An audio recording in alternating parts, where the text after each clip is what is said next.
Halo, Assalamualaikum warahmatullahi wabarakatuh. Hari Jumat, kebetulan saya libur, jadi barusan bangun tidur. Soalnya hari ini saya ketemu sama teman saya 13 tahun yang lalu. Saat ini dia ada di Rusia, di Harbin. Bukan di Rusianya ya, perbatasan Rusia dan Cina.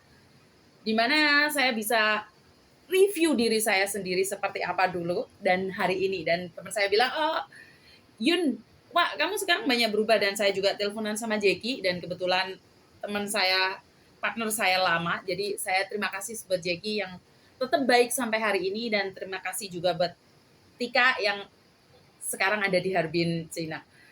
Terima kasih kalian orang-orang hebat yang selama ini ada bersama saya. Kalian orang-orang yang selalu memberikan dukungan pada saya. Anda tahu sifat saya, Anda tahu betapa kerasnya saya saat itu.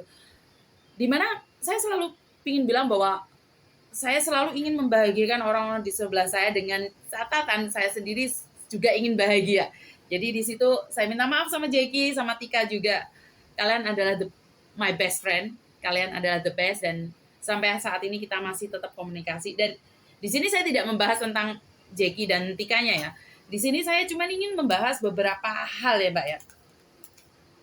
Hari-hari ini kebanyakan dari kita kurang bahagia.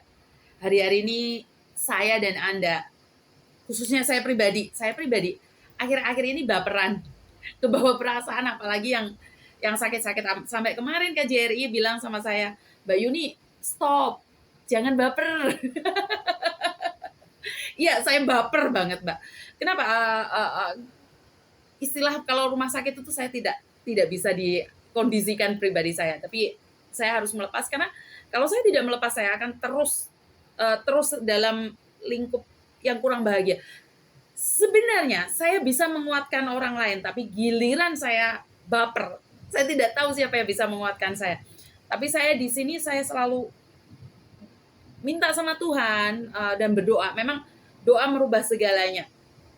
Update yang terbaru kenapa saya sangat bahagia sekali dari beberapa mbaknya yang masuk rumah sakit hari ini, updatean terakhir ini adalah mereka sudah semakin membaik. Begitu juga dengan mbaknya yang kanker stadium 4. Saya berterima kasih sekali karena mbaknya akhirnya punya semangat. Cuman saya tidak berani up sampai hari ini karena kondisinya masih kurang stabil. Dia sudah berbicara dengan saya, pasti saya up, bukan sekarang. Dia telepon saya dan mengatakan, Mbak Yuni terima kasih. Saya sudah sembuh. Padahal saya tahu Mbak, dia stadium 4. Apa yang dia katakan, kenapa dia bilang sudah sembuh? Karena waktu itu dia di bandara, dia bilang nggak mau terbang, akhirnya saya panggil ambulan. Setelah saya panggil ambulan, saya di rumah sakit Lantau, di mana saya berbicara dengan dia. Dia cuma bilang sama saya, Mbak Yuni, saya nanya sama dia, Mbak, kamu udah telepon keluargamu belum? Belum. Oke, aku bilang, saya telepon, dia tidak mau ngasih nomor keluarganya ke saya, tapi saya maksa, akhirnya dia ngasih, saya telepon keluarganya, saya bilang, Bapak tahu nggak keluargamu sedang sakit stadium 4 dan sangat kecil kemungkinan untuk sembuh. Saya cerita seperti itu sama bapak, sama keluarganya, dan saya balik lagi ke ruangan dan saya bilang, gimana Mbak? Dia pegang tangan saya dengan kuat dan dia bilang, Mbak Yuni, saya tahu saya sakit parah. Saya tahu saya akan mati. Di situ saya bilang, siapa yang bilang kamu mati? Tidak ada yang bilang kamu mati. Karena mati itu Tuhan yang tahu. Itu kontrak kamu sama Tuhan. Dokter bilang, Mbak Yuni, dokter bilang, apakah Tuhan tahu kontrakmu sama Tuhan? Tidak. Jadi aku bilang sama dia, otak kamu yang sakit. Otak kamu yang bermasalah. Kenapa Mbak Yuni ngomong seperti itu? Ya iyalah. Yang tahu antara kamu mati dan tahu kamu parah hanya Tuhan. Dokter tidak tahu. Dokter cuma memprediksi. Sekarang kalau otak kamu sendiri berkata bahwa kamu akan mati, maka kamu akan mati. Kalau otak kamu bilang kamu sakit, maka kamu akan sakit lebih parah dari ini. Sambil peluk saya bilang, Mbak Yuni, saya nggak kuat. Mbak, sampean punya agama. Kenapa tidak pernah sekalipun aku dengar kamu sebut nama Tuhan? Akhirnya dia peluk saya, baca istighfar, dia nangis di pelukan saya, dan dia bilang, Mbak Yuni, saya akan mati kan? Saya bilang, tidak. Kamu tidak akan mati. Kecuali pikiranmu sendiri yang mati. Nah, dari situ kita berbicara, dia sudah semangat, iya Mbak Yuni, saya ingin sembuh, saya tidak sakit. Keluarganya telepon nangis-nangis Mbak. Aduh, saya pusing lagi pakai bahasa NTB dan nangis lagi. Dia pegang tangan saya lagi. Sebentar ya Mbak ya. Wait. Wait.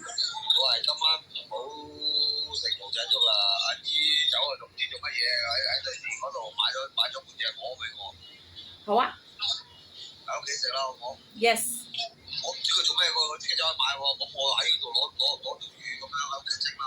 好啊。好啊。好。Yes sir。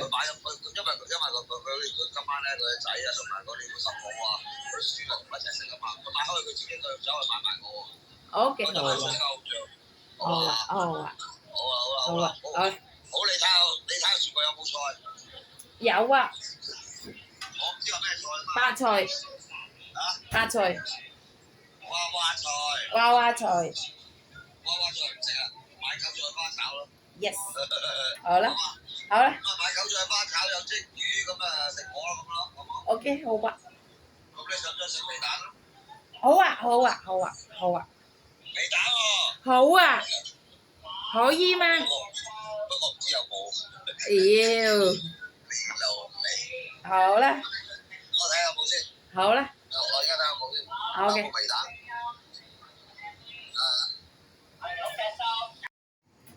Sorry keputus sih Mbak ya.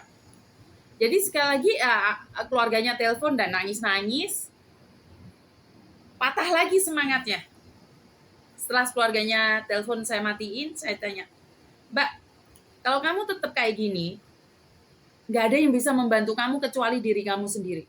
Dan tidak ada yang bisa mematahkan semangatmu kecuali kamu sendiri. Dan kamu bilang kamu ingin sembuh dan kamu ingin pulang Indonesia dengan sehat. Dan dia bilang, iya Mbak Yuni. Setelah itu dia di rumah sakit Lantau, dipindah ke Margaret. Pada hari Minggu saya pulang ke rumah. Secara tidak sengaja saya bawa pulang HP-nya dia, Mbak. Saya sangat minta maaf. Tapi itu ada bagusnya. Kenapa? Dia tidak komunikasi dengan keluarganya. Jadi saat dia pemulihan, dia tidak pegang HP sama sekali. Setelah hari Minggu ke bawah HP-nya, hari Senin saya balikin. Senin balikin, dia masih drop banget. Bahkan dokter bilang dia tidak ingin berbicara dengan siapapun itu. Jadi saya cuma kirim makanan hari Senin dan hari Selasa dia telepon saya. Kebetulan memang saya sengaja saya rekam. Saya lihat wajah dia sangat berseri-seri. Dan saya cuma bilang, Mbak, kok wajahnya beda? Sakit apa? Aku bilang gitu. Dia langsung bilang, otak saya yang sakit. Kenapa kamu bilang kayak gitu? Iya, karena saya tahu saya tidak sakit. Dari kata-kata itu dia simpan di hatinya bahwa dia tidak sakit.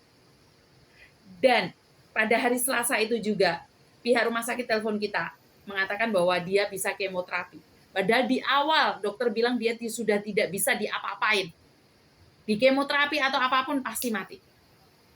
Sekali lagi, pesan saya adalah semangat hidup, Mbak. Semangat hidup. Dimana kalau kita punya semangat, tidak ada masalah. Apapun yang terjadi di dunia ini, kacau balau, yang penting kita damai. Di dalam kita damai dan bahagia. Saya percaya doa merubah segalanya. Dan ini adalah kenyataan. Mbaknya telepon dengan berseri-seri, 2 kali telepon saya dan mengatakan bahwa dia semakin membaik. Nah, ini saya cuma ingin bilang sama mbak-mbaknya yang di luar sana. Jangan pernah putus asa. Jangan pernah putus asa. Jangan mudah untuk kecewa. Kalau kita putus asa, nggak ada yang bisa bantu kita, Mbak. Nggak ada yang bisa ngasih solusi. Mencoba untuk lebih baik lagi. Mencoba untuk lebih baik lagi. Punya semangat lebih, Mbak. Karena nggak ada orang yang bisa menyemangatin kita. Ada beberapa orang yang telepon saya. Dia semuanya galau. Dan saya bilang, ya kalau nggak kuat pulang aja ke Indonesia, Mbak. Bener nggak? Karena saya tidak bisa memaksa, saya tidak bisa ngasih motivasi kalau kamu sendiri tidak mampu. Kan saya selalu bilang, fokus pada tujuan. Tujuanmu apa sih ke Hong Kong? untuk membahagiakan anak-anakmu. Ayo fokus ke anak-anakmu. Kalau sampean nggak fokus di anak-anakmu ya repot. Kena hambatan sedikit udah lemah. Fokusnya kurang. Jadi buat mbak-mbaknya yang di luar sana, ingat harus tetap fokus pada tujuan. Dan buat mbak-mbaknya yang sakit saat ini, saya cuma bisa berdoa semoga baik-baik saja. Tidak ada yang tidak mungkin. Dokter tidak tahu kapan kita akan pergi. Tuhan saja yang tahu. Dokter tidak tahu. Kenapa saya bilang seperti itu? Karena orang yang di rumah sakit belum tentu meninggal, tapi orang yang masih sehat hari ini berbicara bisa juga meninggal. Karena meninggal dunia, pergi dari hidup ini adalah rahasia Tuhan. Hanya Tuhan yang tahu.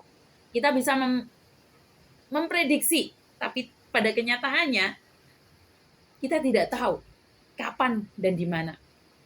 Itu saja pesan dari saya buat mbak-mbaknya yang di luar sana, nggak usah terlalu khawatir, Tuhan tetap bersama kita. Wassalamualaikum warahmatullahi wabarakatuh dan sampai ketemu lagi.